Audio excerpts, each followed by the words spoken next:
স্থানীয় সময় শনিবার প্রতিবেশী পাকিস্তানের খাইবার পাখতুনখোয়া প্রদেশের সীমান্ত এলাকায় বেশ কয়েকটি এলাকা লক্ষ্য করে হামলা চালিয়েছে আফগানিস্তানের ক্ষমতাসীন সরকার তালেবান। এতে প্রাণ হারান পাকিস্তানের বেশ কয়েকজন সেনা। এক বিবৃতিতে এ দাবি করে আফগানিস্তানের প্রতিরক্ষা মন্ত্রণালয় জানায়, কাবুলের মাটিতে ইসলামাবাদের বিমান হামলার জবাবে এ আগ্রাসন চালানো হয়। এ ঘটনার পরপর নিরাপত্তার স্বার্থে ঘরবাড়ি ছেড়ে যান সীমান্তবর্তী বাসিন্দারা। তবে বিভিন্ন গণমাধ্যমের দাবি, হামলার ঘটনায় নিহত হয়েছেন বেশ কয়েকজন আফগানি সেনাও।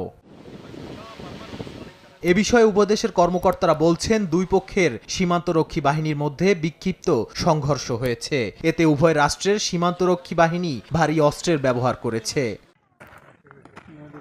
এর আগে মঙ্গলবার গভীর রাতে আফগানিস্তানের পাকতিকা প্রদেশের বারমাল জেলায় বিমান হামলা চালায় পাকিস্তানের সেনাবাহিনী। এতে শিশুসহ হতাহত হন অনেকে। এএফপি জানায়, বিমান ও ড্রোন দিয়ে এ হামলা চালানো হয়। পাকিস্তানের নিরাপত্তা বাহিনীর দাবি, দেশটির নিষিদ্ধ সংগঠন তেহরিকি তালেবানের মিডিয়া শাখাকে লক্ষ্য করে ওই হামলা চালানো হয়। তবে পাকিস্তানের এমন দাবি অস্বীকার করেছে গোষ্ঠীটি।